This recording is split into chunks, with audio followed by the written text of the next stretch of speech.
Good afternoon, everyone.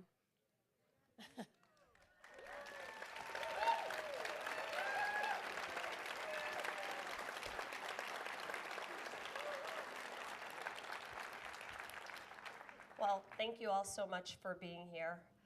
We don't have a lot of time, so I want to start right on time because I know there are going to be a lot of questions.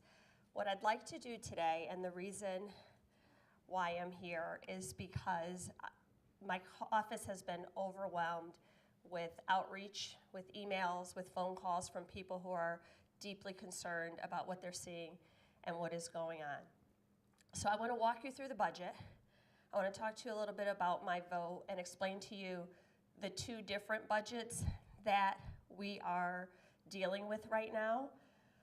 Just for some housekeeping items, I'm trying to balance, there's so much information, so I'm trying to balance how to, for me to get information out to you and for me to also take your questions.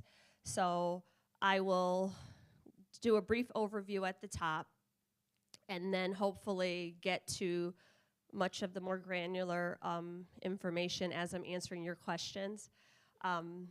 Also, you should know, because I follow on social media and I see in the media, no one here is going to receive any compensation for coming today. I'm sorry.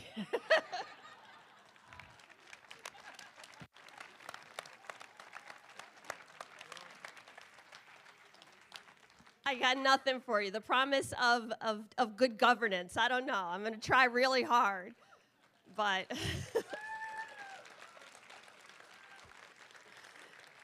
so anyone who was led to believe otherwise, I will take no offense if you decide you don't want to stay. But I promise you, if you decide to stay, you're going to get some really good information. And then I am someone, if you've ever seen me, I am respectful of dissenting viewpoints, of other people's opinions. I don't hide from questions. I don't ask people to register in advance. I don't filter questions, because as my constituents, if you have a question for me as your representative, I want to hear it directly from you.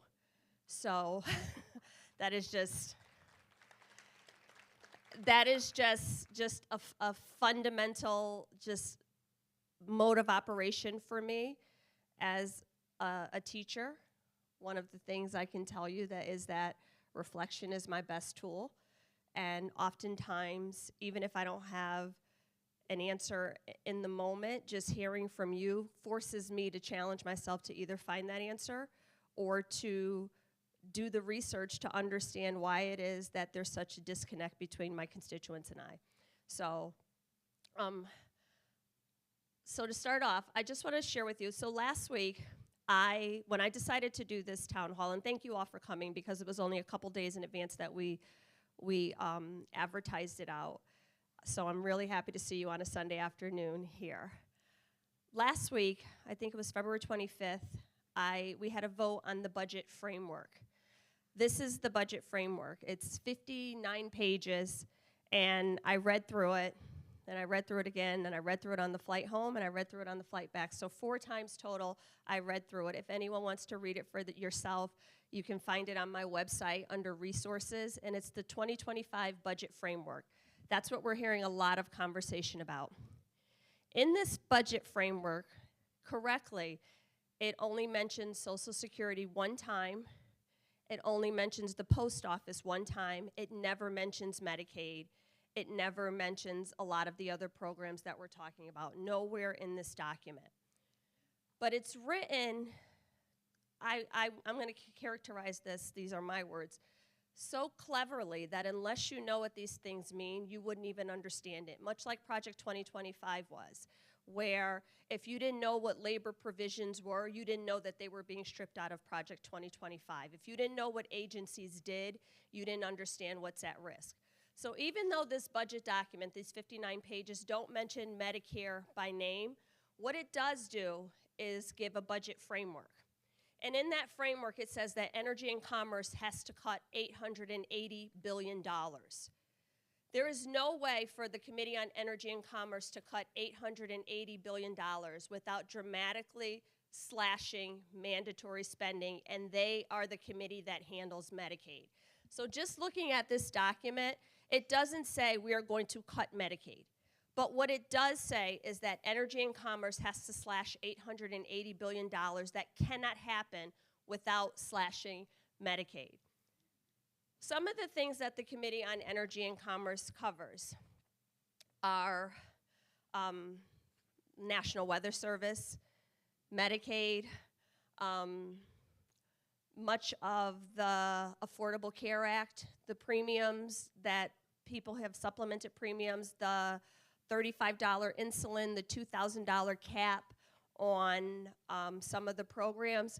In Connecticut, in our district alone, about 210,000 people access Medicaid. 3 in 8 of those people are children. And we just had a hearing last week where small businesses, about 30% of small businesses carry full benefits for their employees. Most working people access some form of Medicaid. People who live below the poverty line, people who are already working, use this as their supplemental insurance. In Connecticut, we pushed really hard to get people registered into the Connecticut Exchange. That would be dramatically cut in this budget. There's no way to do it without it. That's what I was just saying, that 25,000 people will see a premium increase of about $1,700. Everybody will feel this in this new budget. So even though that document doesn't say we are going to cut Medicaid, which if that's what you're going to do, just be honest about it, it says $880 billion in cuts from Energy and Commerce, which cannot happen without slashing Medicaid. The other one, Education and Workforce, the committee that I sit on, was asked to cut the budget by $330 billion. Now, there's been a lot of talk about public education and the Department of Education. What I would say to you is that while the president and this administration are leading with this message of we had a mandate and this is what we ran on and this is what the American people wanted, I challenge that by saying that the people in this district elected me, and I made no bones about fighting for public education. I was very clear on what my position was. So while they have their marching orders, I also have mine. And what is painfully obvious is that most people don't understand what the Department of Education does. Curriculum, instruction, instructional materials, decisions are already made at the state and local level. What the federal Department of Education does is they protect against discrimination. They support Title I low-income school districts. They oversee or provide the framework for special education. There are 49 million children in this country who use public education. 7.5 million of those children are special education students. IDEA, which is the law, the Individuals with Disability in Education Act, the law that governs special education, if anyone has ever interacted with, knows someone who receives any kind of support services, the full spectrum, from talented and gifted to severely disabled students, receive special education services. What people need to understand is that those are mandated by law. An IEP is a legal document, which means even absent the Department of Education, local communities will have to decide how they fulfill those mandates. Do they cut other programs? Do they raise taxes? But they can't just choose to stop servicing students with disability. It is illegal. It cannot happen. And the thing that I think is the most egregious about these plans is it doesn't say anywhere, none of their proposals, nothing that they're saying says, and this is how we plan to offset that. This is the plan for making sure that those students in those school districts still receive services. 28 million children in this country receive school lunches through the National School Lunch Program. For many of those children, it's the only hot meal a day that they have. Teachers, teacher preparation training, public service loan forgiveness, the student loan program. What people need to understand is public service loan forgiveness, something I took advantage of public service loan forgiveness. Because I hear the argument all the time, if you can't afford to go to college, you shouldn't go. I grew up poor, I grew up in public housing, but I didn't grow up stupid. I was a bright student. I had the capacity to learn. I was talented when it came to education, and all I wanted was an education. I went to school, and then I went back to that same community to teach. So this idea that only the wealthiest people who can afford to go to college should be able to pursue professional careers means that communities like mine would never have someone of that community return and be of service. And the trade-off for that is, when I graduated in the state of Connecticut, you have to have a master's degree to teach. So it wasn't a choice. I graduated with the bachelor's, and I think you had 4 years to get your master's in order to maintain your professional certification. The first contract that I signed to teach was in New Haven Public Schools. It was for $37,000. At that time, I already had $70,000 in student loan debt just to be a teacher. So don't tell me it's a novelty and people don't have to pursue a higher education. Because even in communities like the one I come from, they deserve people who are invested in those communities to go out and get nursing degrees or social work degrees or engineering degrees or teaching degrees and return to those communities and pay it forward.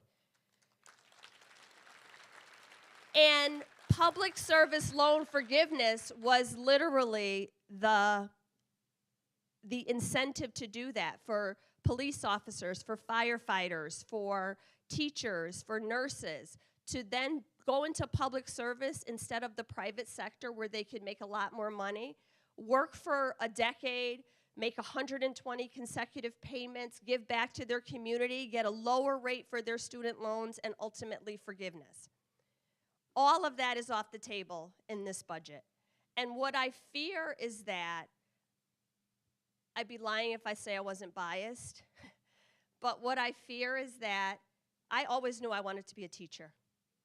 I fear that the fourth grader who is even thinking about pursuing that profession, who comes from a family who can't afford it, would abandon that and say, this is not for me, because at the end of the day, the communities that will suffer the most are the communities that need it the most.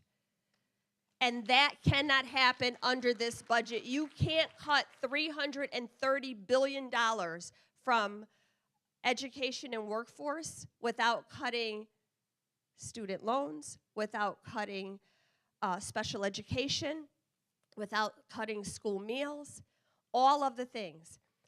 And it's even more egregious because as you get into the granular details of it, much of what is happening across agencies, it is removing the ability to gather data. And that's how budgets are determined, by looking at the data, by seeing where things are needed, by seeing what is working. I can tell you, I'll be the first to engage in a healthy discussion about eliminating waste, fraud, abuse, looking at programs that don't work. But what is happening right now is not our system of governance. For a singular individual to be able to take a chainsaw to our most vital institutions, federal employees. In this district, there's only about 5,000 federal employees because we're not one of those communities that has a large federal presence. 2.3 million federal workers in our federal government. So by all accounts, it's not a really large organization when you look across everything they do and the organizations that they cover. 30% of the federal workforce is veterans. Many of these jobs are highly sought after and highly specialized. So even a probationary employee may have been in the pipeline for up to 5 years with all of the vetting, all of the background checks, everything that it takes to get a specialized amount of skill to do their job. I saw someone last week who told me his daughter was a shellfish expert and just got laid off from USDA. That's a job that people probably don't think about, but when you only have 3 or 4 people in the country doing that, it's a highly specialized job. The other thing that people need to realize, even if we're not talking about federal employees who live in this district, last year, my office brought back $41 million in refunds for close to 1,000 constituents. Those are IRS refunds, Social Security benefits, veterans benefits, Department of Defense. We got people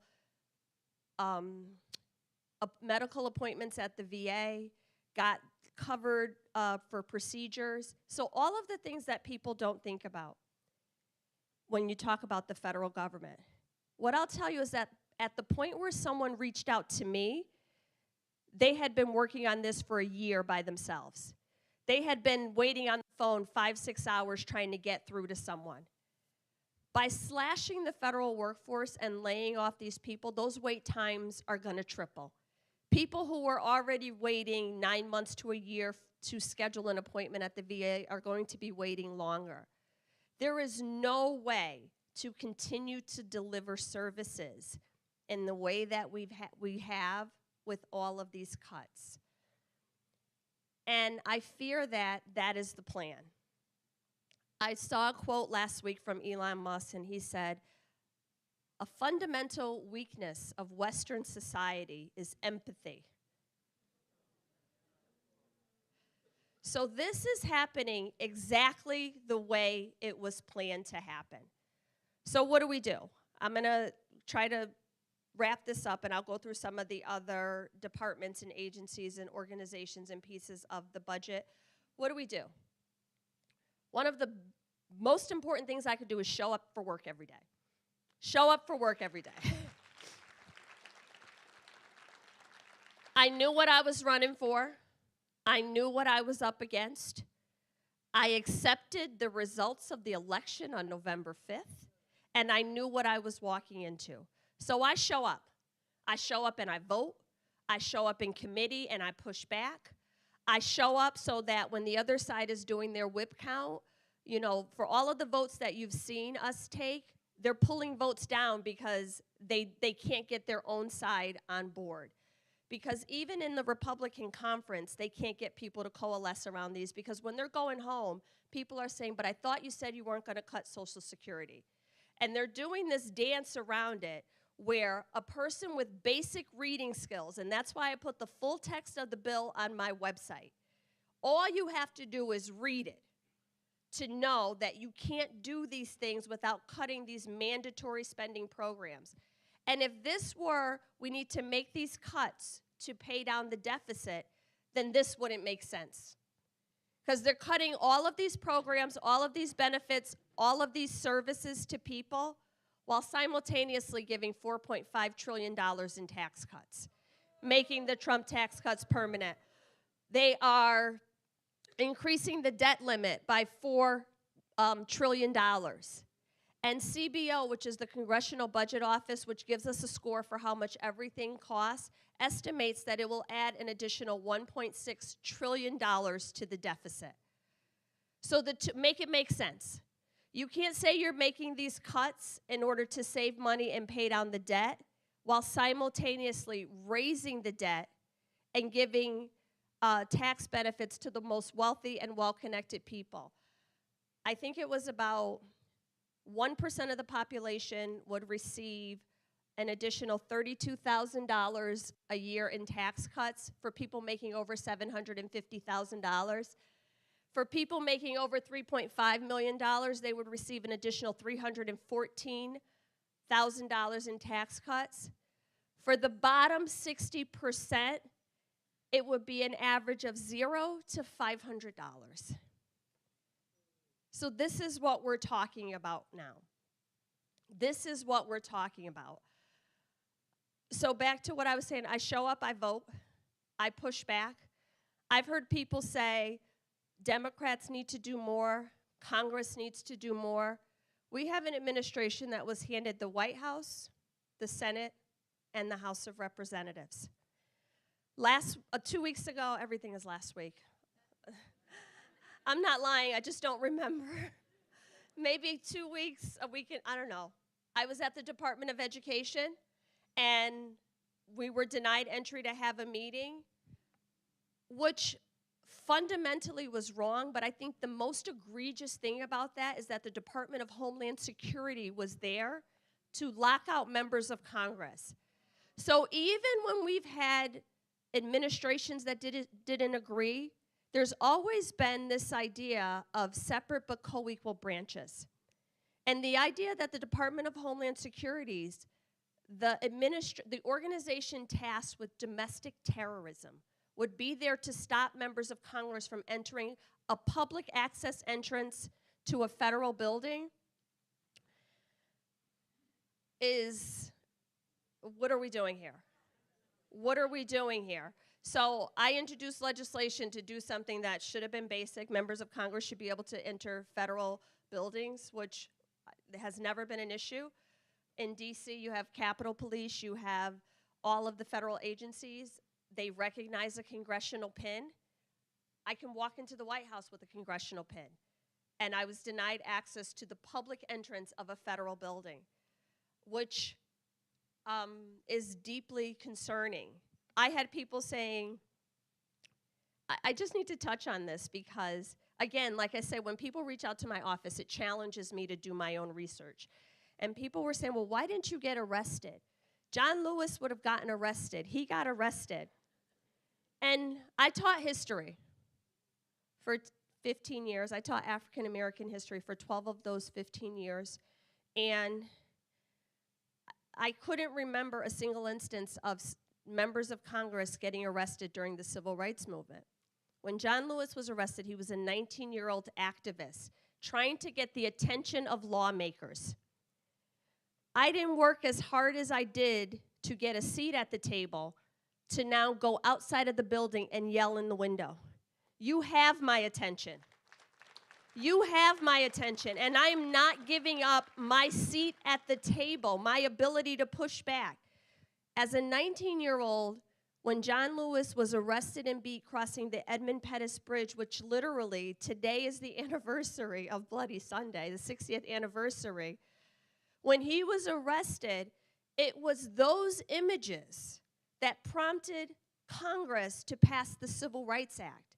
So his purpose was to gain the attention of the American people and the people in leadership who had the ability to advance this legislation.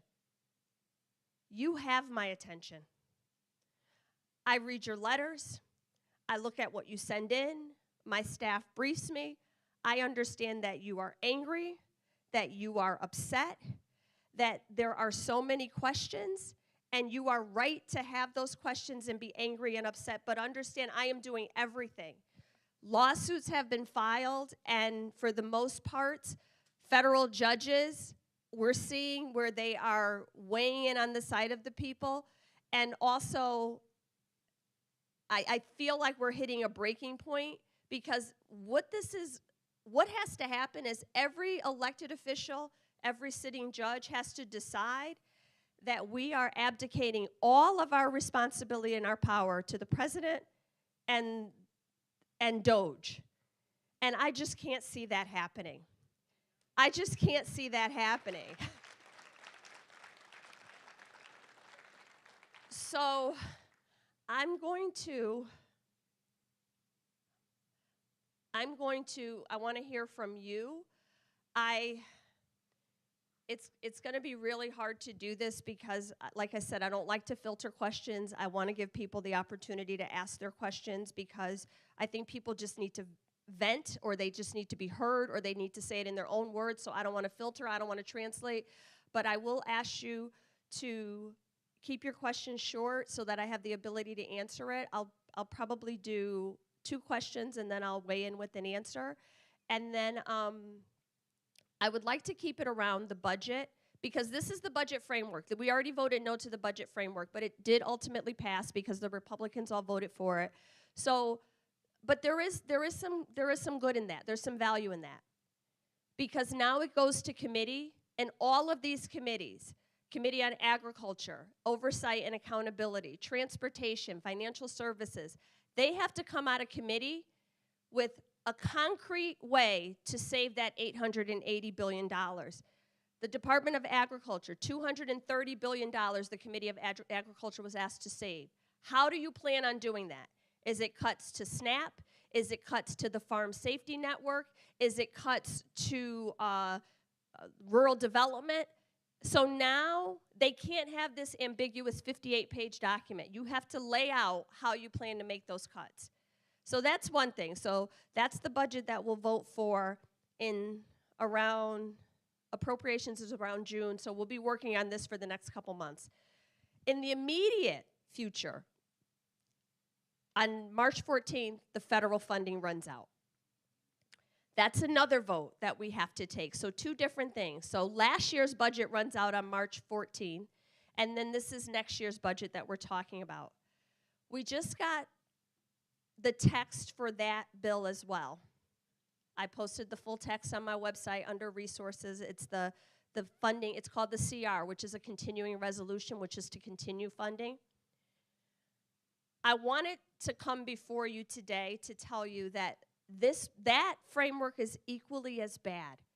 Generally, they call it the four corners. It's majority and minority leadership in the House and majority and minority leadership in the Senate. They get together, they negotiate an agreement. You win some, you lose some. Everybody gets a little bit, everybody gives up something. You put your best bill forward, and we voted it on the floor. The framework that just came out was decided only by the Republican majority in the House of Representatives, not negotiated with the four corners.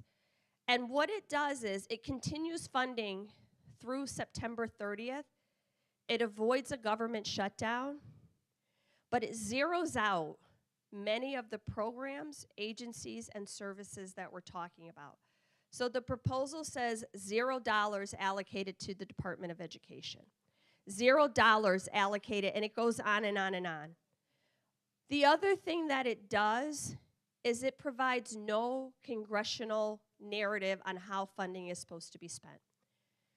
Article 1 of the Constitution says that Congress shall appropriate the funds. So when Elon Musk is saying we don't know how this money is being spent, yes, we do know because Congress voted on it. The president doesn't have the authority to send out funds. Congress does. What this bill on March 14th, the CR does, is it takes Congress completely out of the equation, and the president and DOJ can decide to reapportion funds, to reallocate funds. It keeps those top lines, but moves money around where they want to. It eliminates all of the community projects that we secured for this district. So all of the ribbons that we've cut, the infrastructure money for the highways, the conservation money, the Farmington River, the protection of the river, all of that money that we secured, the money stays, but it doesn't have to be used for that. They can decide to move it somewhere else. I called for this event today because I want to tell you in this room, to your face, I'm streaming this on my YouTube channel, that on Wednesday I will be voting no on this budget.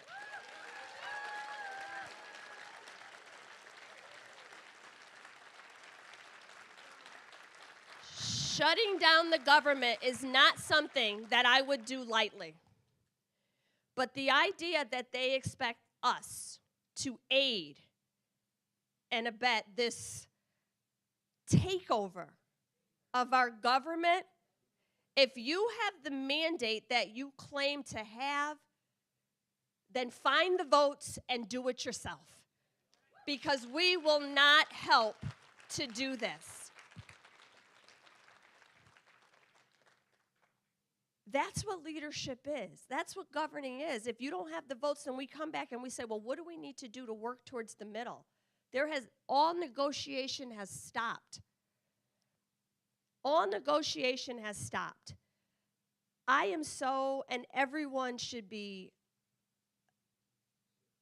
sick over what Mike Johnson is doing, because as the Speaker of the House, he needs to understand, unless they have a different plan, that this will not be the last American president.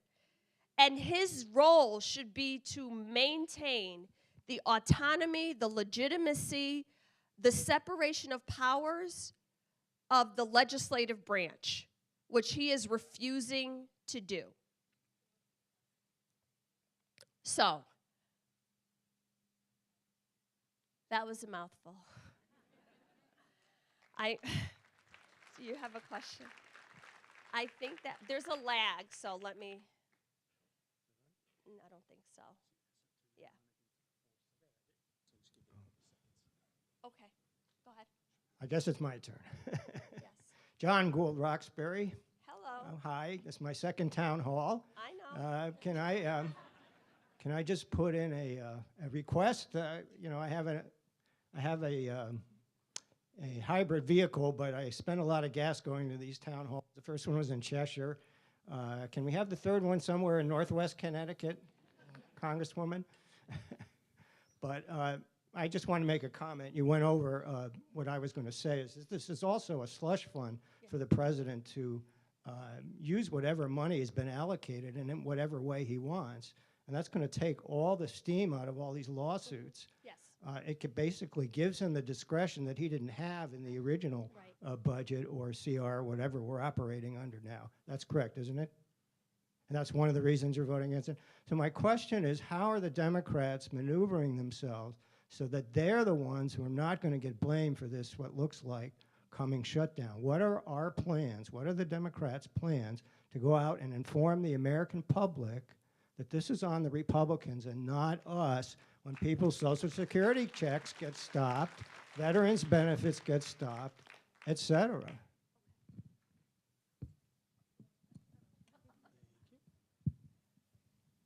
Hi, thank you so much for voting no on the CR. My question is twofold, actually. How can we ensure and help you to make sure that all other Democrats vote the same way you do against the budget next week? That's number one. Number two, how can the Democratic Party please get millions of us down to Washington, D.C., organize us? Please have the DNC organize us and get us down there by the millions, because that's where we need to go. So, couple things. Miss, where are you from, Roxbury? Welcome to my life. This district is 41 towns. I don't think people realize it. There are days if I have to go from Meriden to Cornwall, where I'm in the car for an hour and 20 minutes. So I have 41 towns, starting from all the way here in the Farmington Valley, all the way to the New York-Massachusetts border. That's how expansive this district is. So I'm going to try, last month I did a town hall in Cheshire, now I'm here in the Farmington Valley. I will be in the northwest corner. It's it's a very happy place for me. But that is the district. And I want to make sure that every part of this district feels like they have access to me, to this information. So it is literally, where can we get a spot? Where can we get a building? Where can we get a superintendent that is willing to host us? And that's how we plan it. But I know the district, so I definitely will be out in the district. You are right that with the guardrails off, they'll have the ability to move this money around, they being the administration, which is something that we definitely want to make sure doesn't happen. How can you make sure that the Democrats are all unified? We hear a lot about Democratic messaging. I can tell you, I haven't heard a single Democrat say they would be open to cutting Social Security. I can tell you that when we had to vote on this budget, every Democrat came in, showed up, voted in unison on this budget. So a lot of the criticism about Democrats are here. Democrats represent a very wide tent and are messaging in very different ways, but when it matters, which is how we vote, we've been literally on the same page, and that's what people need to be focused on. Every single Democrat voted on, we had people come from the hospital and vote on this bill. So they are standing in unison. To the question on this side, I think that's kind of why I'm here. How are we going to get Democrats to know? I'm going to stand in front of my constituents and tell you, and then direct you to where you can read for yourself.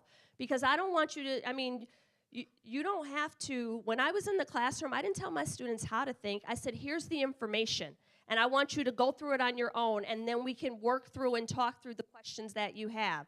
That's the same thing I want to do as your representatives. So I'm telling you, I want you to, actually, I encourage you, I challenge you to educate yourselves and then share that information out. The role of the DNC is not to basically organize at this point. It is, I mean, people have said to me, you know, organize us, tell us, get us together, whatever. There's a role for everyone right now in this movement. My role right now is being your representative, is legislating, is, like I said, being in Congress. If you want to be a part of a group, if you want to join a group, if you want to start a group, if you want to amplify the issue that is important to you, there's going to have to be a symbiotic relationship here where everyone piece of this and takes responsibility for making sure that I will be affected by Medicaid. This is something that I care about. I'm going to join with other people who are affected by Medicaid, and we together, how? Because I can't do that on my website. Because even though I'm a Democrat, and I voted for Kamala, after November 5th, I'm the representative for this district. So I can't use my federal website or my role as the congresswoman to organize Democrats. Although the White House doesn't follow that rule, I understand better that I represent everybody in this district, and I think there's a whole lot of people who did not vote for me. But once they understand how they too will be impacted, I've had someone say to me, I didn't know my child was going to get laid off. I didn't know my kid was going to lose these benefits. I work for everybody. So I need you to understand that I can't, as your representative, set up a clearinghouse on my website to organize Democrats. Not in my official capacity. I can give you the information that you need to share out, to organize yourselves. I can show up. I can, if you invite me somewhere, but I can't in this role. There should be a clear separation, and the other side, I understand, is not honoring and respecting that. But that erosion of norms, if we allow it to continue, there's no pulling it back. Go ahead.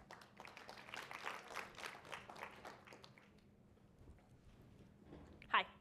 John Schoenhorn from Farmington. Hello. If you agree at all, as I do, with what Senator Murphy said, that the Trump administration is essentially poses a threat to our democratic norms, and the fact that Trump simply will impound money for programs he doesn't like in violation of the law, what would you do, or what could you do, or what could the Democrats do to ensure that's not going to happen if you then get a compromise through the House and Mike Johnson backs down?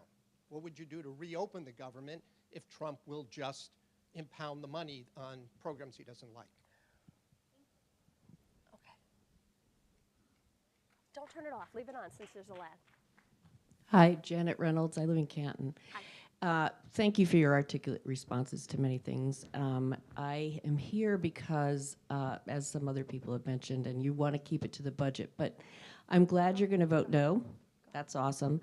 But I feel like we're at a 4-alarm fire, and the Democrats have brought a watering can. And I would like to know a little bit more from your perspective about sort of how far you are planning to go, and because I know you don't represent the Democratic Party, and you know we have the option for our own dissent through Move On, Indivisible, Sister Act, et cetera, but I want to hear more about sort of, you know, where you are. I do think that is one area where Chris Murphy is being very articulate about sort of his concerns and where he's out there. And I'd like to hear a little bit more about that from you. And if you want to do it vis-a-vis the budget, that's fine. But, you know, I think that's one of the overarching concerns for people. Thank you. So, where am I? I mean, I should have wrote that down. I forgot what I was this answer over there. Where? What was that? Oh, impounding, yes. To that point, it can't, because I was thinking of the answer while you were talking. It can't be just the Democrats. It, like, literally, it has to be the Republicans as well. What do we do if the government shuts down and we have to go back to the table? We go back to negotiating. But these members who are willing to vote to give up Social Security, they have, public sentiment is everything. When they are going home and their constituents are saying, you better not vote on this budget with these cuts, their directive was to just stop having town halls and speaking to your constituents. So it has to be those people. It can't just be the Democrats. We are in the minority. We don't have the votes by ourselves to do it. That's what happened on November 5th. To your point, what am I going to do? I am not a person, nor have I ever been a person to mistake activity for achievement. People want to see, well, what are you doing? Why aren't you angry? Why aren't you yelling? Because anything that I do, the next question is, and what am I trying to achieve, and how much closer to that goal does this get me? So I can promise you that even though my method may be different, my investment and my passion cannot be questioned because I've always done the work. I've always done the work. I've delivered in the short time that I've been here. I've gotten legislation passed the way that I know how to, gotten multiple pieces of legislation passed, got elected 4 times through tough elections, and people always say, you need to scream harder, you need to fight back. I need to do what I am able to do that I know works for me. And right now, I am not going to vote for a budget that strips funding from the goods and the services and the people that I represent. There is nothing they can do to get my vote on that. Does it mean that I'm going to be in committee? I'm going to share out information. I am going to sign on. I've signed on to amicus briefs. Members of Congress don't have the authority. We can't bring a lawsuit, so those have to be outside organizations. For us, the only person who has the authority to bring a lawsuit on behalf of Congress is the Speaker of the House. So literally, one of the very first things I did was, okay, sit down with the parliamentarian to see, okay, tell me every legislative tool at our disposal to push back. What procedural motions are we able to do? Just like they were able to hold up confirmations in this, one person was able to hold up confirmations in the Senate.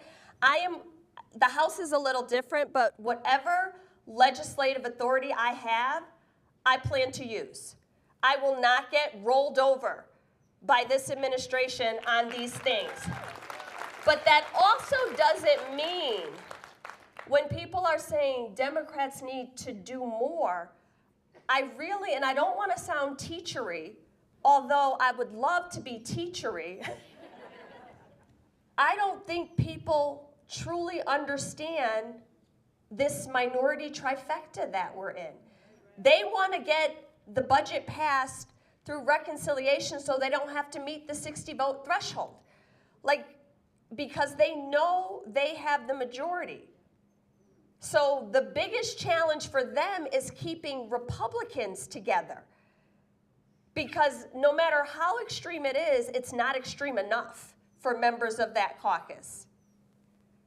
So literally, making sure that we are, for lack of a better word, exposing everything that's in this budget resolution and making sure that we remember who is the problem.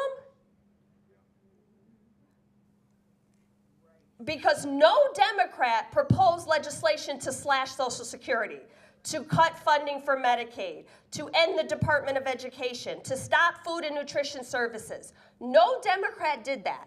So if we all aimed our attention on the people who actually did that, and not this circular firing squad that we have perfected,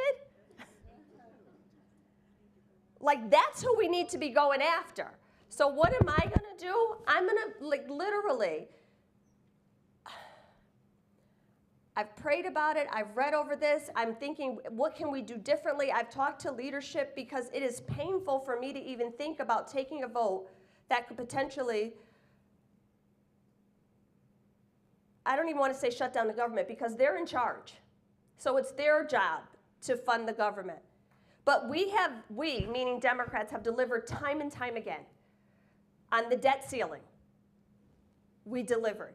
On the continuing resolution, Democrats delivered the vote. To fund the government in December, Democrats delivered the vote. To save their speaker, Democrats delivered the vote. So a lot of what we're talking about is because people never felt how bad it could have been because Democrats delivered the votes. So what am I going to do? I'm not giving them the vote. If you want to do this, you do it by yourself and you tell people what you did. Go ahead. No, go ahead. Go ahead. No, no, no. Emily, no. Right here, hurry up. You guys are moving too slow. Yeah. Hi, I'm Ben Mattice, my wife Catherine. We snuck in here from Cheshire, but we're still in the district. So You're up in welcome. Canton, grew up in Simsbury, so we're following you. As a veteran, 22 years of service, and I happen to. So one of the advantages of sitting in this chair is, and I not being able to stand, is no one can accuse me of speaking through my ass. So to keep it to the Congresswoman's budget comments, we all watched the quasi State of the Union address earlier, and there was one Democrat that we could all be proud of, Congressman Al Green of Texas. They need to move And back. here was a man from Texas who has the cojones to know what cojones are, and he made a statement that should be heard by every single American, that the current administration does not have a mandate. And Congresswoman Hayes, I encourage you the next time that you get to meet with the other four House representatives, that you call out Congressman Hines for actually censoring Congressman Green. That is not how Connecticut needs to be represented. And we understand decorum, and you said it yourself, the rules that have applied in the past no longer apply. And Democrats need to understand that. We are dealing with a vicious opposition that does not have a mandate. So for the people in the room, I urge you to remember three numbers. Donald Trump was elected with about 77 million votes. Another 77 million citizens voted for Kamala Harris and other candidates. There are, unfortunately, in our nation, 74 million people that did not bother to register, and worse, if they were registered, they chose not to vote. What can we do to activate that group of bystanders so when we go into next year's 120th congressional elections that there is a mandate? And every single time the Republicans talk about we have a mandate, we have a sweeping majority, we need more people like Congressman Green to stand up and refute that false information. It's killing us as a nation, and our children are going to be stuck with about 20 years of repair to the damage that this budget is going to do. Thank you. I appreciate your question, and thank you for your service. This budget, as you may know, guts services for veterans, guts the VA, takes away additional funding. I will, as I'm walking over here, answer just the last part of what you just said. Yes, we had a vote last week to censor Congressman Al Green from Texas. Congressman Green violated decorum, if you will, and he was removed from the House. That was the punishment. He interrupted the speech and he was removed. I voted no on that very simply because a year before, Congresswoman Green violated decorum. And the exact same Speaker of the House did not stand up, bang the gavel, ask her to sit down, ask her to stop. If you are not applying this decorum rule to everyone for the same thing, and now the censor vote wasn't enough. They want to move further to now remove him from committees. Like, there are rules in place. And I have seen this speaker shy away time and time again from his membership, literally everything from threatening members in the bathroom to threatening staff and refusing to go, threatening Capitol Police and refusing to go through a metal detector. But the most egregious of all was the day after the January 6th defendants were pardoned, inviting them to the floor of the House. So don't talk to me about decorum. So I think we're having a very different conversation. This idea that you want Democrats to follow every rule, chapter and verse, while we watch our country, the erosion of our democratic norms, and you do nothing about it, I think all bets are off. All bets are off at this point. So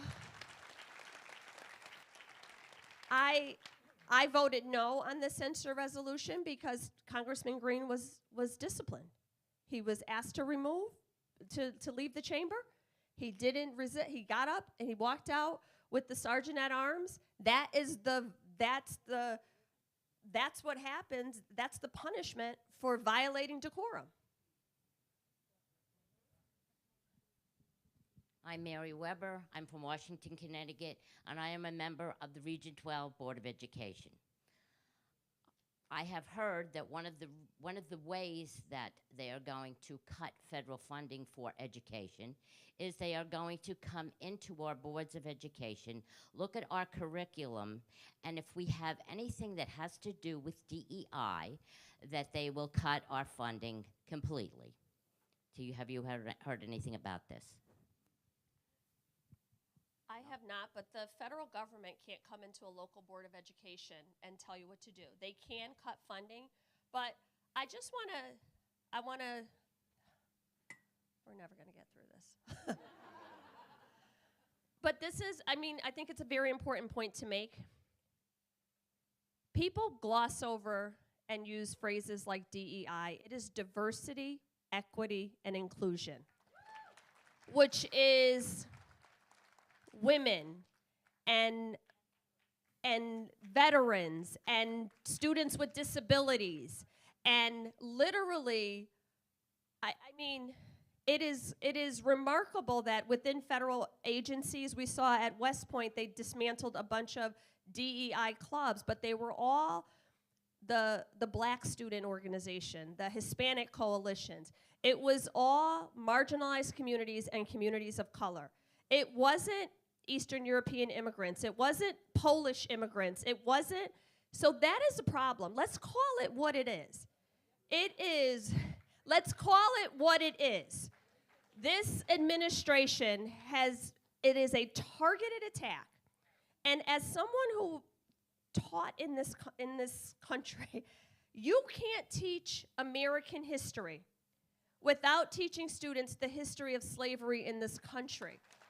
It is not to diminish anyone. It is not to devalue anyone. It is not to it is to teach accurate history. You cannot teach it without all of the parts of it. And what I can tell you as a teacher, I was intentional when I taught that chapter. It was multiple chapters because what I wanted students to walk away with was not a feeling of victimhood or helplessness. I wanted them to see the progress and the gains that had been made since that first ship landed in Virginia in 1619 to everything that had happened in this country, and understand that they had the power to be a part of that change. So it wasn't this idea of indoctrination or wokeness. You cannot educate the next generation of people by taking out huge swaths of our history. Last week, I don't know if you saw this, but they came out with a list of all the federal buildings that would be for sale. The Torrington Post Office was up there.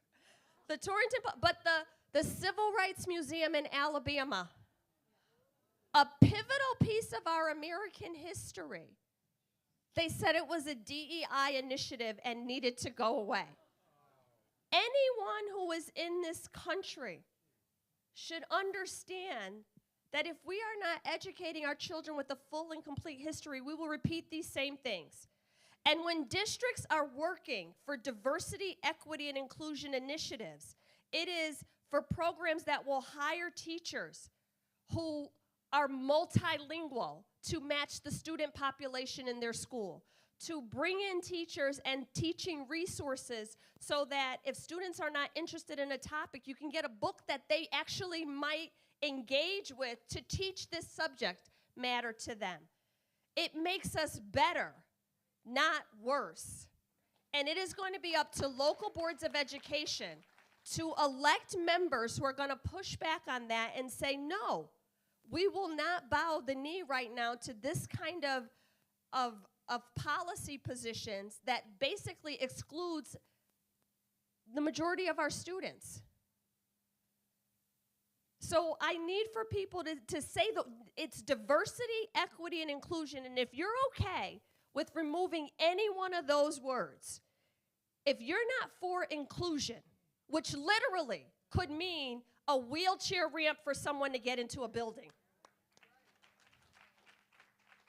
that's what that means. So that when this administration say they want to move all this money and they want to take it out, local boards of education are going to be left to do all of those things by themselves. Last year, Connecticut got $170 million for special education from the federal government.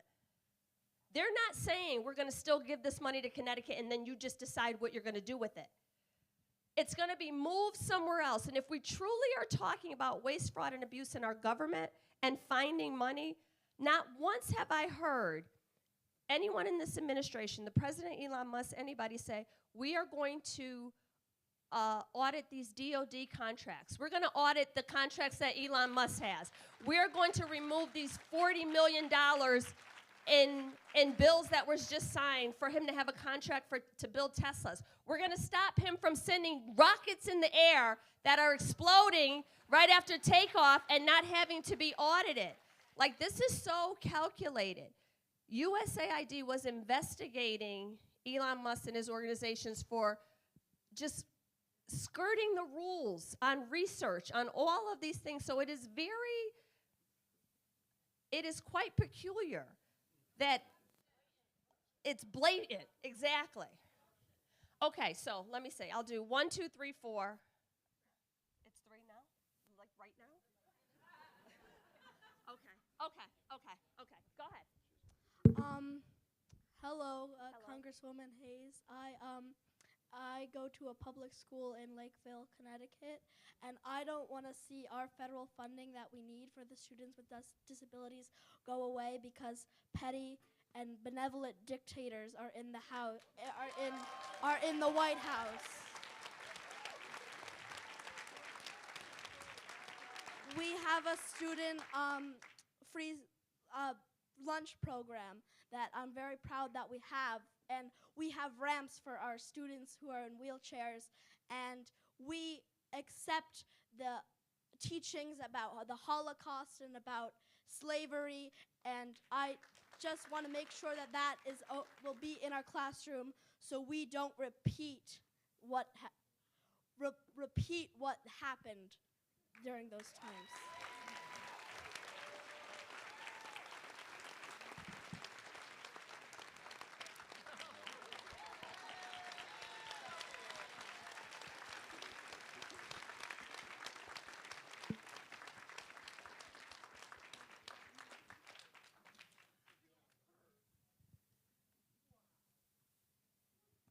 That is the reason I love teaching more than being a member of Congress. Young people are malleable, and they see people as human beings, and they have friends from all over the world. And when they get it wrong, they can be taught to be better. And they're not so hardened till they're at the point where they say, as long as I'm okay, I don't care what happens to anyone else. Young people have a remarkable gift and a way of internalizing goodness. And it is up to the adults in their world to model that, to water it, and to help it blossom and grow. We could learn so much from our children. I can tell you, I was in the classroom after September 11th, and my Muslim students taught me how to be a better human being. They told the other students in the class, literally, I remember closing the door and they said, this is why I wear a hijab, and this is what it means. And these are the holidays that my family celebrates. And it was a lot harder for those children to then go into the world hating something that they didn't know or understand. That's the power of education. And right now, we are being forced to believe that if anyone else benefits in any way or is helped, it's going to hurt you and your family. I can tell you, I have been the beneficiary of so much grace in my life. And I can't live enough days to pay it all forward. But there is nothing that someone could say or do to me where I would be like, as long as my family is okay, I don't care if this elderly veteran doesn't get his medication. As long as my family is okay, I don't care if another person is homeless. Like, at some point, there has to be some collective responsibility. And that's not socialism, that's just humanity. That's just humanity. If you don't care that a kid in a public school shows up and doesn't have anything to eat and hasn't eaten all weekend, then we are not the same person. And there is nothing that I can say to get us there. Because unless and until you've seen a kid who's been home for 4 days and comes to your classroom with their head on the desk first period because they haven't had a meal since they left on Friday, or they've only had the sandwich that you snuck out of the cafeteria and put in their book bag before they left, if that doesn't move you in some way, then we are not the same. And you elected the wrong member of Congress if you expect for me to ever go and subscribe to that kind of thinking, because that is not who I am or who I ever will be. I've eaten too many lunches at school. I've gotten help with my kids. We have 5,000 Head Start slots in the state that are up to be cut if this funding is cut. You're talking about people going to work and standing on their own 2 feet if they don't have child care. Most of those parents who are low income, who have their kids in Head Start, don't make enough to cover daycare. So you're going to put more people out of work. I don't, I'm sorry. All right. I keep putting this microphone down, but in my defense, the next person at the podium was a kid. We're gonna get kicked out of here, so I want to hear from you, and even if I can't answer your questions right now, I'll get back to you, but I want to hear them so that I know what's on your mind. Hi, Amy Harris, Avon. 1, good on the no vote, totally support it.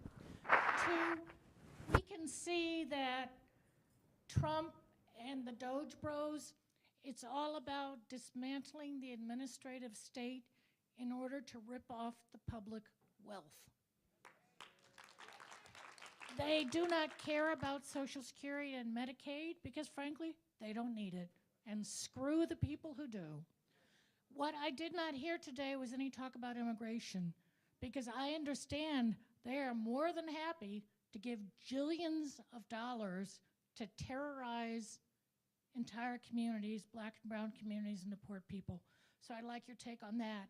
And thirdly, unlike the esteemed congressperson who is not an organizer, I actually am. And I know I'm not the only one. So let's talk after.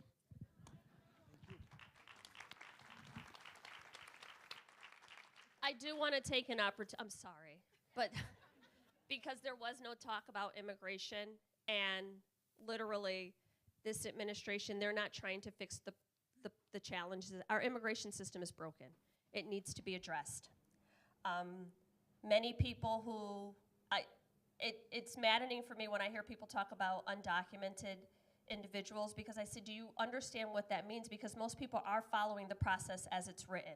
They're waiting for a court date, they're waiting, you know, they're in the process, they're showing up, they have their visa, they're doing everything they're supposed to do, And what this administration has started doing is rounding up people, arresting people who are properly documented based on our laws, people who had temporary protective status based on our laws. I will tell you, it has been, it really is, we have failed miserably. Because even when Democrats were in charge, the fact that we were slow to bring those votes to the floor and just do the work that needed to be done, it's not going to happen with one piece of legislation. It is a comprehensive system that needs to be literally revisited across the board. The reason why I jump back in is because I want to take the opportunity to say something right now. It came up in my last town hall, and I think much like the censor vote, we're not operating with good actors. I am deeply regretful for a vote I took very early on the Lincoln-Riley Act.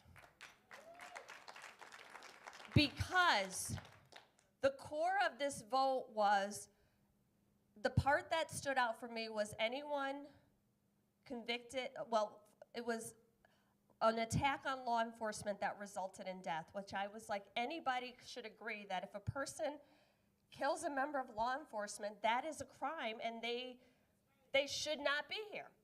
That should be, if your status is, if you're in the process, then you should not commit a violent crime. I think anybody should be able to agree upon that. But the bill went even farther than that and had a lot of other things that were not violent crimes. And it was one of those, you're damned if you do, you're damned if you don't, because everything is in the bill. But I struggled with voting against a bill that said if someone does something, if someone who is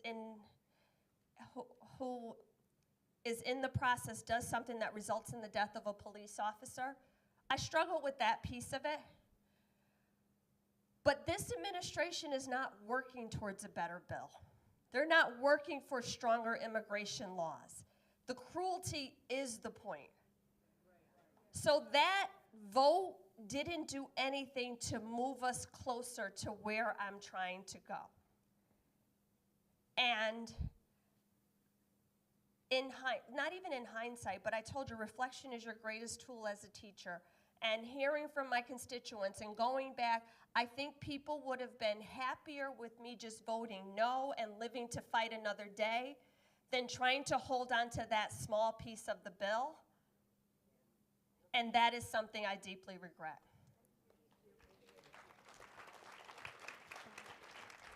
I'm really going to put it down. I'm Monty Robeson from New Milford, Vietnam era vet, and I wanted to say that Connecticut 5th is in great hands. A National Teacher of the Year, that says an awful lot. So I'm thrilled to be able to be here and to talk to you. I think we ought to get the impeachment rolling right away before it's too late. And Musk ought to just be jailed. His rockets going up with that Starlink business, well, they're in low Earth orbit. They burn up. They're mostly aluminum that produces aluminum oxide. As it filters down through the stratosphere, it destroys the ozone layer. So, I mean, he's stupid. Anyway, thank you. I'm thrilled about our representation. Thank you. I do have to respond to that because I know it's not me, it's you. It's you all. People ask about impeachment all the time. Articles of impeachment, actually, Al Green introduced articles of impeachment. But the problem is, the Speaker of the House is the one who decides what bills go to the floor. Every member of the Democratic caucus can introduce articles of impeachment. If you remember, when the articles of impeachment were introduced against President Trump in his first term, Nancy Pelosi had to wait until she got the majority of the caucus to support, because the Speaker of the House decides. So Mike Johnson is never going to bring that bill forward. The best shot that we have which seems so far off, but our first shot at real checks and balances is flipping the House in 26. Because the Senate is too far off, the presidency is too far off. So absent acts of God, in the legislative timeline, the House is the best opportunity to hold back the legislation and then get a check on what they're doing. But even if, I think people think if you introduce a bill, you automatically get a vote. The Speaker of the House sets the calendar, decides what is going to be voted on, sets, when people were saying, well, why are members of Congress going home? The Speaker of the House decides what days the House opens up. There is so much power that rests with the Speaker of the House. So I don't think people understood that by giving Mike Johnson the gavel back. He has complete control over every bill that comes, over the days that we work, over when the House goes in recess, over what members are recognized on the floor. The House, the balance of power in the House is not like the Senate where it's just built in and you have all of these procedural motions. The majority party decides everything. It's not good. Hi, my voice is so high. My name is Sherry Blair. I'm from Avon, Connecticut, and I might cry. I just wanted to put a face to kids for both idea and disabilities, because my son has autism, level 1. He's actually similar to Elon Musk. He has Asperger's, and so he's been bullied since he was in 1st grade. He gets special education. He has a full-time paraprofessional, and the only leg I have to stand on with the school is the Department of Education and the fact that they give money to school, so it just gives us a leg to stand on, basically. And so I'm very concerned about money going away and protection for him. The second thing is I'm a pediatric nurse practitioner. I work in Winstead, Torrington, and Avon. I take care of 50% Medicaid. I don't know why they want to cut health care for kids, and I've literally given parents money to bring their kids to the emergency room because they can't afford it. And kids are cheap. Why do they want to cut that? And then the SNAP, I have a lot of kids on SNAP, and their parents are working, I mean, I know I'm preaching the choir with you, but they're working 40, 60 hours a week and still can't afford food. So mine is more of a statement. Thank you. Thank you. Thank you. I mean, you all know, but many of people talk about, well, what does the Department of Education do? And they haven't seen growth. The Department of Education gathers data is one of the things. So a lot of people were referencing the NAEP score, the report card that came out. A lot of our red states who have disinvested in education for decades pulled those scores down. States like Massachusetts, Connecticut, who make the investments, albeit it's still not enough, typically score higher on those. But I would argue, when I thought about this when you talked about kids with they want to cut like a medical cab to get kids to appointments. Many of the community health centers in this district have stopped providing dental and vision care to children. That's their only opportunity for preventative care. And I would argue, if we really want to have a conversation about improving educational outcomes, we would address food insecurity and homelessness and gun violence and FMLA for parents to stay home with their kids and all of those wraparound services so that kids can have some kind of stability in their home life so they can show up in school ready to learn. My name is Ken Kaplov. I'm from Farmington, and I have sort of a technical question for you. I went to the demonstrations in Hartford recently, and they were fairly well attended, but there were no leaders there from Connecticut.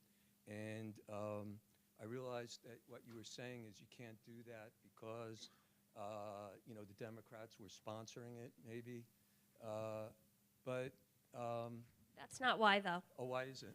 Because we have a House calendar that is the most aggressive calendar that we've had in probably 10 years. So literally, I'm in DC. The Senate is in session Monday through Friday, I think through April. So a lot of these events that are happening, like we're in DC. Like, Right. This is the most aggressive calendar we've ever had. But I think that, a show from the leaders, all the House representatives, the Senate. You know, they should make a day for it, because the other thing is that you are also representing the Republicans and protecting them as well from the fascism that's coming. And I think it's your responsibility and the responsibility of, and I think you're doing a great job, but I think it's your responsibility and the responsibility of our leaders to protect us from that. And we'll show up if you come. But I think the best way, especially for the Senate, to do that was to be in Washington for those confirmation votes. And literally, it's been every day. So that is also on my website, the House calendar, because a lot of these things, when I tell you I came home on Friday, I'm back on Monday, and we are there. We are in session every week, and the first time we have more than 1 week at home is there's only twice this year, in August and then in December. But you're here now. You're here now. Yeah. It's Sunday, which I usually, oh, he's done. Hello. Whoops. Hi, my name is Lynn. I'm from Cheshire. She cannot speak to this, but I will. There is a large movement, and if you're not familiar with it, I hope it's okay, I can continue.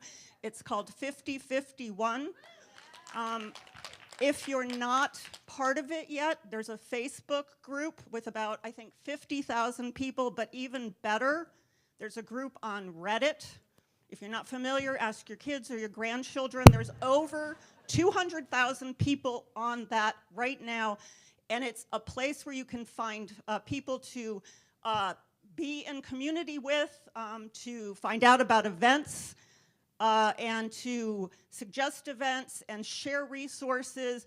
And I go there every day to find out what I can do. To the veteran here today, I will be going on Friday to Hartford to be with you folks, because 5051 posted about it, and that's how I heard. So it's the number 50501. Join on Facebook and go to Reddit, Reddit. It's growing.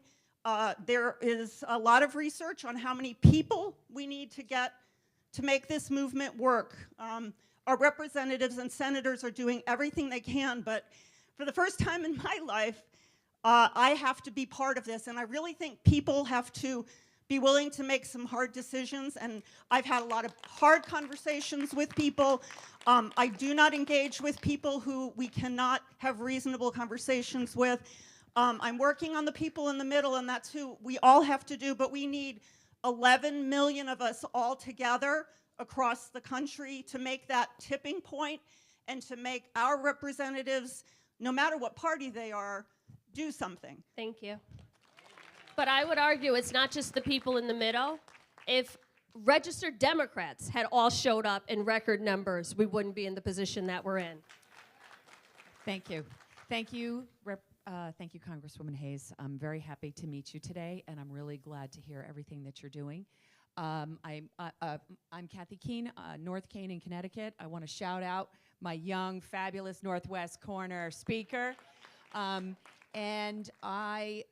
sister was one of the layoffs from the national. She was the national nutritionist in the for the Association of Community Living under HSS. She was laid off unceremoniously, and with a terrible, with that awful letter that was sent to federal employees saying that they were not fit for their jobs, and nothing could be further from the truth. I have another sister who works in the as a special education paraprofessional in the state of Connecticut. She's also here today. And I just want to say that I think that empathy is really actually the key. Because if we just make it all about the money, then we're all going to suffer. And I am doing everything I can to reach out to people who I know who are on the fence, who are in the middle, but or who may have voted for this particular administration, who also have a sense of empathy. And I think that if people really start to understand what's going on and watch something like this and get connected to this YouTube page to understand what's going on, then maybe we have a chance of getting people to call their representatives in Republican districts who maybe on some part we'll either vote against this, or in 2 years, let's flip the House. Thank you. Thank you. Thank you. I want to make sure, I just want to make sure for a point of clarification, I don't want you to walk away from here thinking that this is my role and I'm not willing to cross the line and be on the outside standing with labor or organizations or individuals. I absolutely will do and have done those things. But on the days where I have to be in Washington, I'm going to go there because that's something you can't do. I'm the only one who can do that. So when I'm home and there's events or there's organizations or something that I can lend my name, my likeness to, help get people there, I want to be in every room, every space, every place that I can for people to get the information so that they can then go and move it forward. All I'm saying is that my priority right now has to be the job you elected me to do. Doesn't mean that I'm afraid to walk on a picket line, to stand with organizations, to push back against this administration. I don't want you to walk away with that. So I just want to make that point of clarification. Okay, these two, and then I'll come back over here and we'll just finish out and then wrap up. Hello, my name is Mark Paul. I'm from Burlington. And first of all, I'd like to thank you and your staff for putting this on. It's been very informative. Thank you very much. Second of all, there are 3 openings in the House right now. You guys can go find those candidates and give directly to them or give to the Democratic Congressional Committee, okay? I am doing all of those things. I guess my question is, and I agree pretty much with everything I've heard today, I guess where I'm concerned, and full disclosure, I call the representative's office almost every day, and our senators almost every day too. Poor Bianca, if she's here, she talks to me every day. Anyway, where we are in this country, it seems like the Republicans, and somebody characterized them earlier as fascist, and I agree with that, they seem to be tearing down our government, replacing our 3 equal co-branch government with the unitary executive, which is a conservative theory about how to run the government. It is not based on our Constitution. So here's the thing. I've been watching this for the last 8 weeks. This is not a normal election result. This is not a normal transition. This is a fascist takeover. It's a slow coup, okay? And this is the thing. Excuse me, sir, I'm talking right next. I didn't. The takeover is a... Excuse me, I'm talking, okay? You'll get your moment. I mean, okay? So here's the thing. Here's the thing. And I'm specifically referencing Democratic messaging. It is my opinion that right now, the majority of Democratic legislators are kind of treating this overtly as, well, we're fighting back, we're fighting hard, but it's okay and we'll wait for the next election. We're very close to having the executive branch of this government not follow the law of the land, okay? The minute they stop following the law of the land, I'm sorry, the minute they are stopping to follow the law of the land, we have not a constitutional crisis, we have a coup that succeeded. So here's my question. Shouldn't we be elevating our messaging to let the American people what is truly happening in this country rather than calling it a constitutional crisis? Thank you very much. I appreciate what you do. And you know, if the shoe fits. Hey. Hi, Jahana. How are you? Good. My name's Daryl. I live in your town of Woket.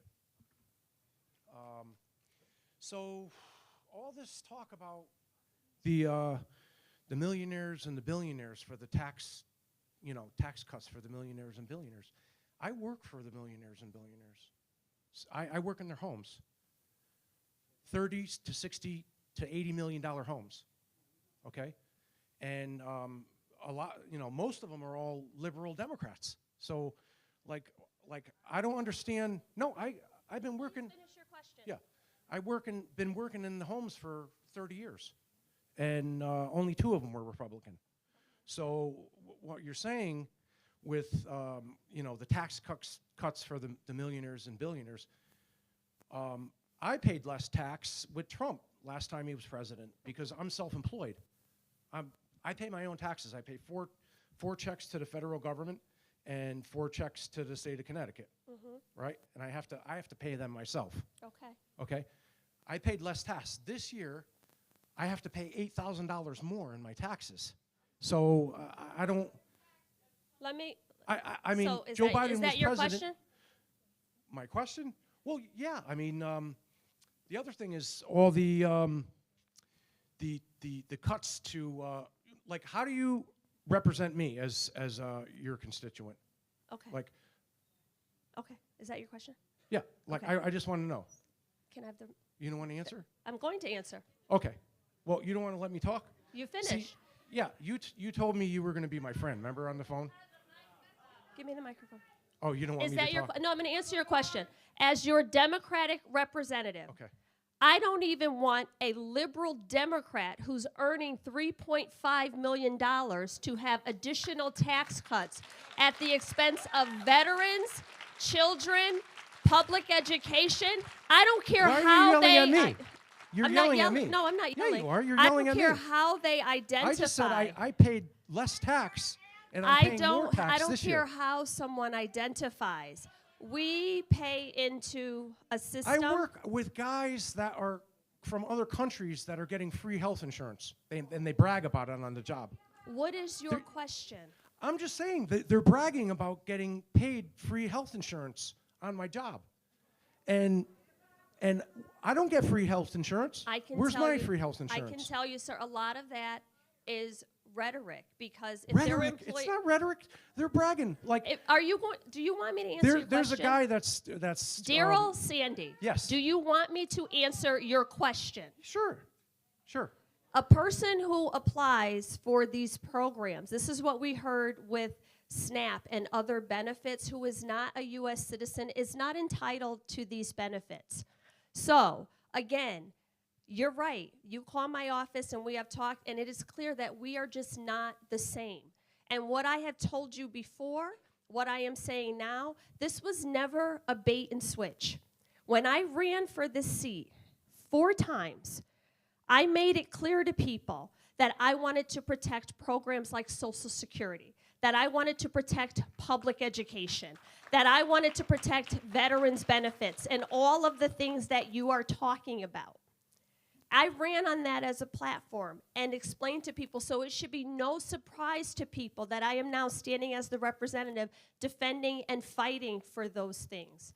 And that is not going to change. So to your initial question, before I walk over here and finish this line and let before I walk over here and let other people speak, is that I don't care how liberal of a Democrat someone is.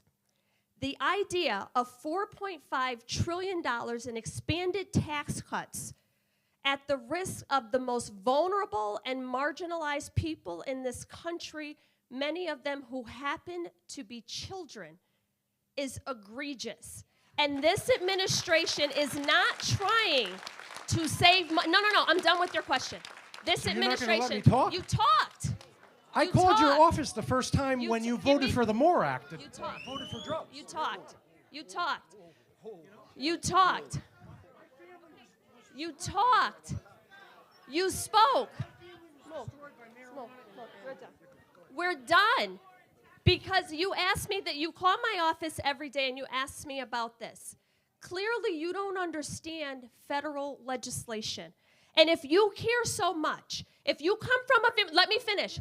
If you come from a community, if you come from a family, if you come from a family that was destroyed by addiction, much like mine, then why would you support an administration that wants to cut Medicaid, which is the #1 source of addiction and recovery services? Why would you want to cut funding for programs like people who are in recovery, which is a lifelong. That's what I'm telling you. All of this funding eliminates help for people. Well, we couldn't finish without there being one.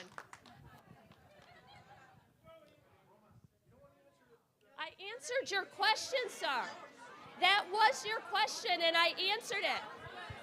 No, because I don't want you to walk away from here saying that if I disagree with you, you don't get to talk. You've asked your question.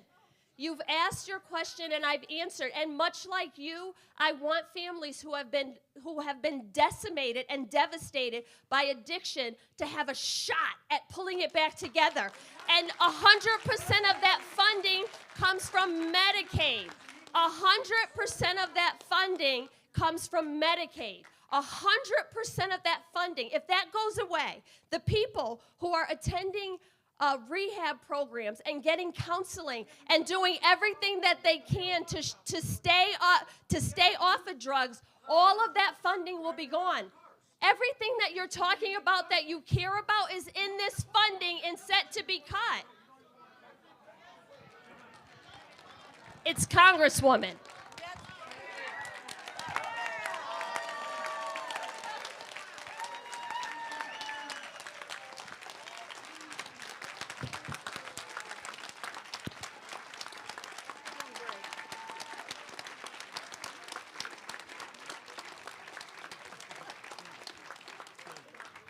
Okay, we have 5 more minutes. Can we? Okay.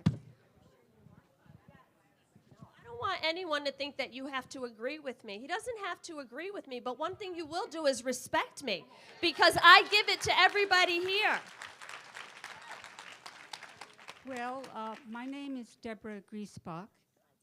I am a mother, grandmother. I am the daughter of a Vietnam vet, military brat.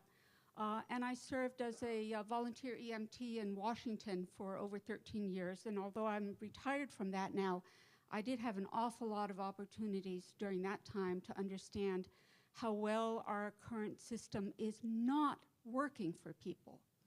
And this is a point that Bernie Sanders has made over and over again, and I think it's really important for us to understand that the anger that we see in so many people comes from having a government that is not meeting people's needs. But the main point that I wanted to make is that Democrats are not going to fix the current situation. I don't think that we have until 2026. I see us as being in an immediately danger of an immediate complete breakdown of our democracy and breakdown into fascism. And I think that if we're going to turn that around as a country, we cannot do that without having traditional Republicans saying, we are all of us Americans. People who are hardcore MAGA people are truly living in a different reality. They really are. But there are an awful lot of, and I know, I'm fortunate because of various things that I happen to know a lot of MAGA people. They're not bad people. You know, they are good people who have not been well served by our structure, and they're angry. But we can't reach them. We do have to reach out to traditional Republicans, and that brings me to my request. You said, you're the people who have to be activist, and how can I help you be activist? I think that what we need, people who are going to be going out and demonstrating and writing and whatnot, is we need real stories of real people who are being affected by these by this, the richest man on earth using his power in an office that he was never elected to and with no legislative backing, using his effective power to take food out of the mouths of the poorest children on the entire planet.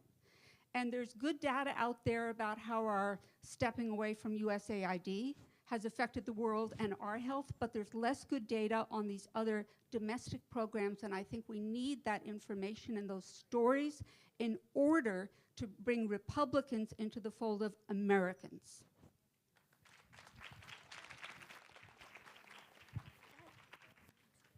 Thank you. And to your point, you can't win a district like Connecticut's 5th Congressional District without Democrats and Republicans. There just aren't enough. So I try to lead on the issues. And there's a lot of Republicans that voted for me. And even though we disagree fundamentally on some things, on the way government should happen, they don't believe that we should just tear down everything. So that has to be a part of it, because there was a process for doing all this. If the president has a different agenda and he says, this is the agenda that I want to pursue, there's a legislative process for doing that. You come before committee, you make your case, you show the data, you show where all this waste, fraud, and abuse was. Congress votes on it. There's a process for doing this. And the fact that everything is happening outside of the process should be even more concerning for many of our conservative Republicans who believe in smaller government, but also believe fundamentally in government. My name is Fred Lewis. I'm from New Britain, and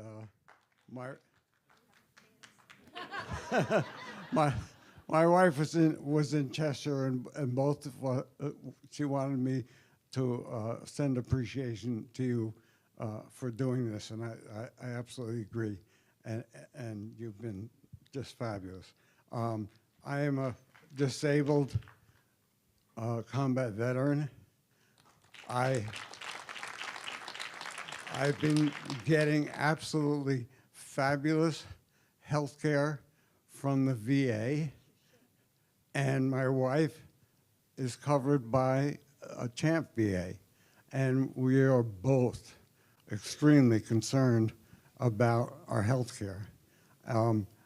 I also have a widely known reputation for hugging people, so I'd love to share a hug with you.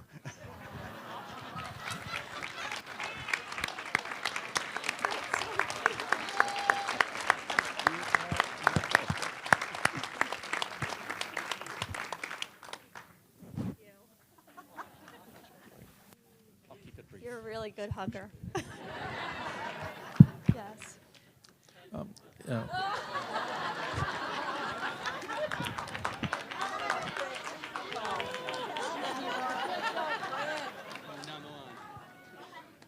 I'll get my hug later. Wayne Costi from Simsbury. Hey, yeah. I know Fred. Wayne Costi from Simsbury. I'm going to make it brief. I'd like you to co-sponsor H.R. 669, which is effectively no first use of nuclear weapons. Anything you're talking about today is going to be meaningless if we ever have an exchange with nuclear weapons. And I think you can get the applause here to say that you should probably join Joe Courtney in that. Senator Murphy was a co-sponsor of last year's version in the Senate. Thank you. Thank you.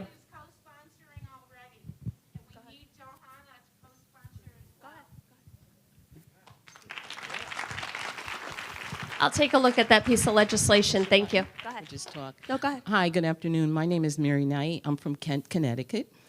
And like most people, I'm here today because of outrage. I'm totally outraged. But my week of outrage began Monday night with the State of the Union when Congressman Green was expelled, and I didn't see any solidarity there. I think Democrats should have stood up and should have left with him. If nothing else, the Black Caucus should have supported him, and I'm not seeing it. I'm not seeing the solidarity that I need from my Democratic lawmakers. And I need to see more. I need to see unity, and I need to feel like I belong to the party of strength. We're a minority, but we need to show strength, and I didn't see it.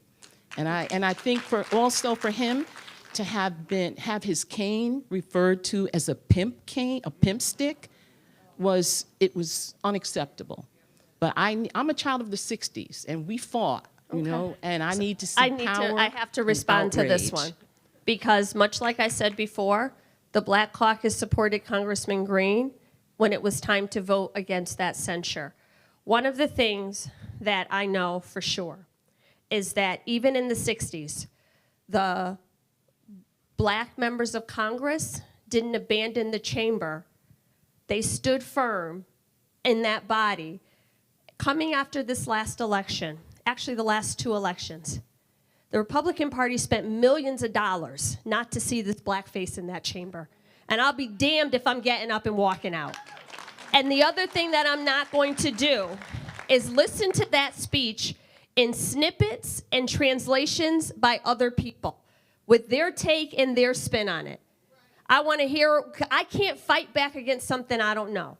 And what I heard in that speech was there is a president who wants to sell immigration status for $500 million that no one is talking about. There are lots of people talking about the censor resolution and what happened with Congressman Green, but the crux of that speech, what I heard for myself, was because I was in that chamber. So I don't want MSNBC or CNN telling me what he said. I was there to hear it for myself. And what I can tell you, and I don't know this for sure, but I got a pretty good hunch that the current president of the United States would have loved not to see those 58 black faces of the Congressional Black Caucus in that chamber. He would have loved to address the Congress that didn't include any one of us. And like Congressman Green said, I knew the consequences of what I was doing. He voted against his own censure. He voted present on both the resolution and the rule because he said, my first oath as a member of the bar is not to weigh in on something that impacts me.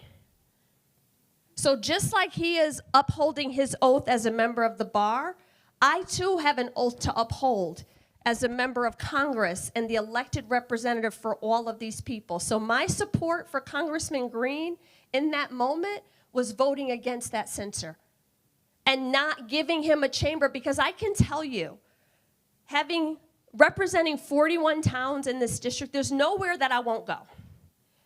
But I also know, and I don't know how many of you have done public speaking, you steel your back when you're in a room that is unfriendly. You talk differently, you respond differently, you make mistakes, you slip up. It is easy for me to talk to 10,000 teachers at NEA because those are my people and we speak the same language. It is very different for me to go in different rooms with different groups. Not because I'm afraid to, but I understand. You can feel the tension in the air. And for as bad as you think he behaved in that moment, if he were in there unchecked and felt nothing but love in that room, it would have been even more egregious.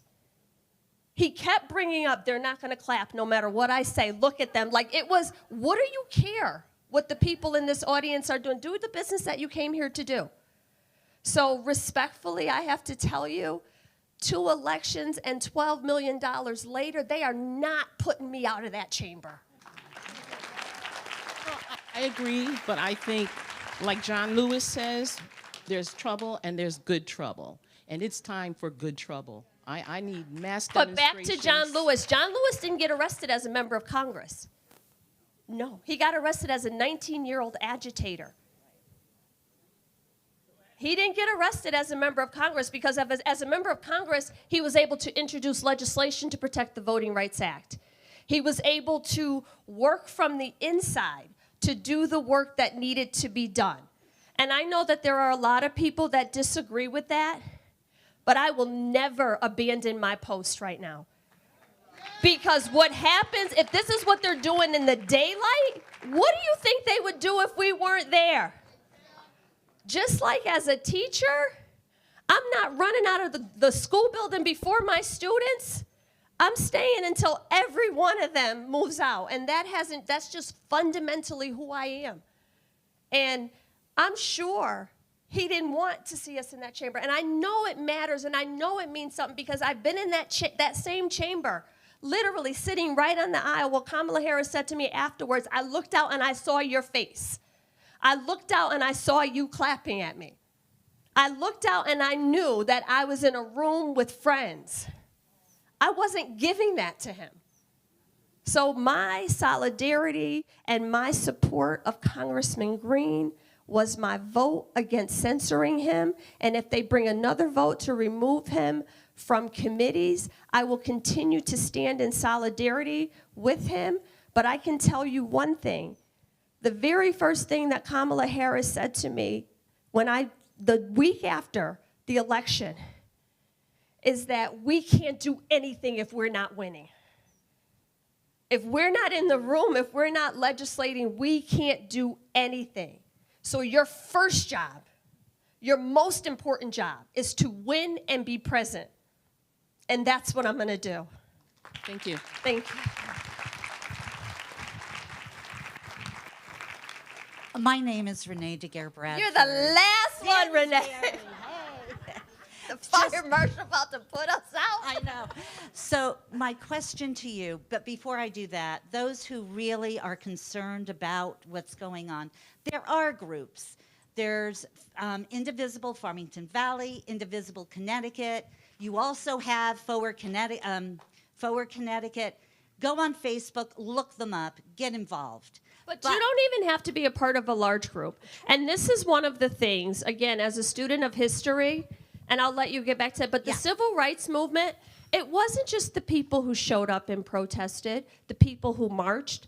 The Montgomery bus boycott lasted as long as it did because there were people who sent shoes, who sent bicycles, who put up signs, who passed out flyers in church. The movement needs people on the inside and the outside. Everybody is not going to cross the bridge. Everybody is not going to be on the front lines, but the only reason that they could do that is because somebody was making a lunch. Somebody was packing a lunch. Somebody was replenishing those shoes for those 300 days that people were walking. Somebody was sending bicycles. Funeral homes were using their hearse to drive people to work. It was an economic blow, and it almost put the bus company out of business, which is why it worked. So it wasn't only the people at the front of the movement. It was the people in the basement of the church rolling off copies on a mimeograph machine. And I hate to say it, all the things. But the Indivisibles actually do some of that. So you have to be involved. There are some things that are coming up, especially vets. We are going to be having a big rally at one or the other hospital or centers. So just keep look for that. But my question to you, it's really a question. Do the Democrats have a plan if our administration decides not to follow the courts? That is. So, thank you. Thank you. Thank you. That's our last question. So, two things. I think that we need, first of all, thank you all for coming. And I'll wrap up with this same thing. Thank you all for coming. It was really important that I hear from you.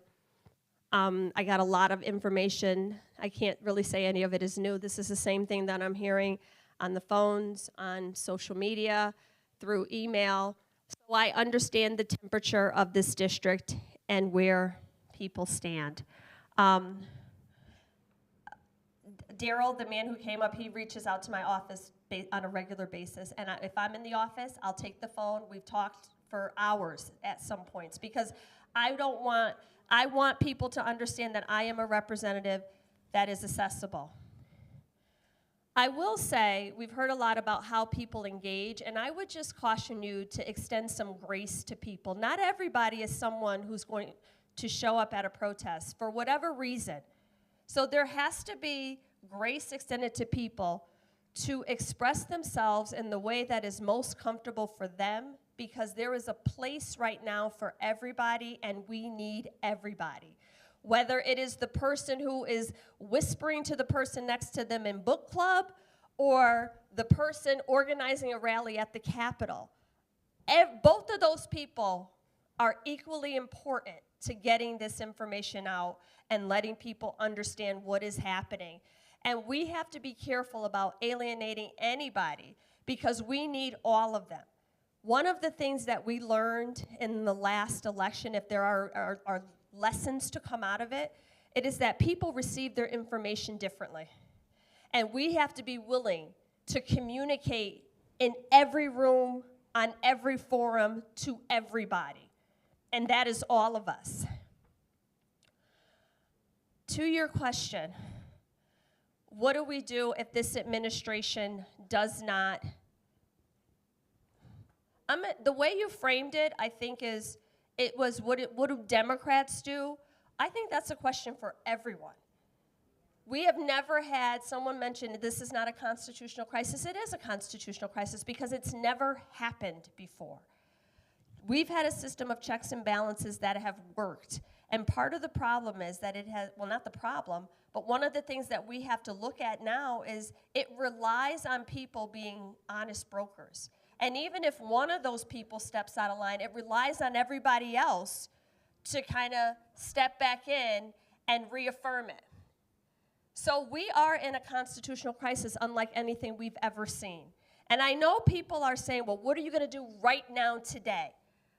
We have to change the way the system works in order for this to work. Many of the things that people are asking to do will not bring about the change that we need. You know, walking out of the State of the Union doesn't stop him from cutting Medicaid. So literally, what can we do that's going to bring about the results that we need right now? And then we go back in and we change after the last impeachment, we went in and we changed laws literally to address the things that did not work. So I guess we are at a place that we've never been before. And our response to tyranny can't be tyranny. Like, if we truly believe in this system, then we have to take it back, make it accountable, and change the things that aren't working. The courts are going to be our best option right now. And what we've seen time and time again is that even federal judges, and I hate when people say a Trump-appointed judge or a Biden-appointed judge, at the point where a judge is appointed to the bench, they work for the people. And they should not, and that's why judgeships are lifetime appointments, and we're seeing federal judges push back. And that is going to be our best option. The next thing we have to do is make sure that Congress continues to control the purse, because many of the things that they're proposing can't happen without the funding mechanisms to make them happening. So we can't give up our constitutional authority, we being members of Congress, over the power of the purse, because if they don't have the money to make these changes, then they can't make them. And that's what this is, a slow blackout. A rolling blackout to strangle these institutions to the point where they're no longer viable. Every one of these things is a calculated step to the next thing that is going to happen. And I have to, people talk about, I just have to caution you, because we have 1,400 and about 15 days left. Every day we're waking up with something, so we have to really pace ourselves, stay hydrated. People talk about Sleepy Joe, but at least I slept too when Joe Biden was the president. We both slept when Joe Biden was the president. I didn't wake up in the morning worried about what just happened. So while people are saying, did you see this, what that just happened? Did you hear this comment? Did you see what happened? Literally, it's happening so quickly that many of the comments I hear, I don't even see the news coverage. I didn't even hear what you said about the cane, because you don't have the capacity to absorb all of these things. So the thing that I have control over is the votes on the things that impact you. And that's where I am going to focus 150% of my attention, because the one benefit, well, the biggest benefit that you have of electing a teacher to go to Congress is that every time I put that card in that machine, I can think of a family, a child, a person who is going to be affected by what I just did. When I talk about my kids in Congress, many of my colleagues say, I thought you only had one daughter. I said, no, those are my students. When I say my kids, I mean my students. So I've had first-generation immigrant children. I've had LGBTQ children. I've had students with special needs. I have had students who are high-performing and literally not getting the services they need. I had all of these. Students living in shelters, students who are unhoused, students whose parents are terminally ill or who are living with a grandparent because their parents are addicted. All of these things, I think about the people that are going to be affected by what I'm about to do. My husband's a police officer. Cops grants are zeroed out in this budget. So for the party that talks about they support law enforcement and the police, zeroing it out. All of the funding that we got for toxic exposures for veterans through the PACT Act, zeroed out. How could anybody think that's a bad idea? So this room was very friendly to me, thank you. But I didn't come here for that. I came here to share information with you and to point you to where you can read it for yourself without my narrative, without my interpretation. because it is going to depend on you to help people understand when they say, no, no, no, but my child deserves these services, or I worked really hard all my life, or no, no, no, I didn't ask to get cancer. It's going to take all of you to remind people, and neither did the person sitting right next to you that needs the exact same level of care. So I thank you for coming out. I encourage you to go on my website to sign up to subscribe to my newsletter where every week I give a rundown of the meetings I took, the committee hearings I was in, everything that I did for the week to move us closer to the more perfect union that I know we can all have, so that when someone says to you, why wasn't she at the protest? You can say, because she was with the Secretary of Agriculture in committee pushing back on these cuts to the Farm Services Bureau. She was in Education and Workforce Committee pushing back with the Department of Labor and dismantling the Labor Relations Board. That she was reintroducing the PRO Act to protect the right to organize and collectively bargain in this country. I promise you, I have no quiet nights anymore. And I have very long days trying to do the job that you elected me to do, for which I am eternally grateful, that I don't take for granted, and that I am working really hard on. And instead of focusing 95% of our attention on Democratic messaging, last I checked, most of you in here are Democrats too. And you literally can amplify this message as well. There are 435 members in the House of Representatives, 100 in the Senate, for a total of 535 members in the Congress. There are 300 million Americans. All day long, you outnumber us. And don't ever forget that. Thank you so much for coming today.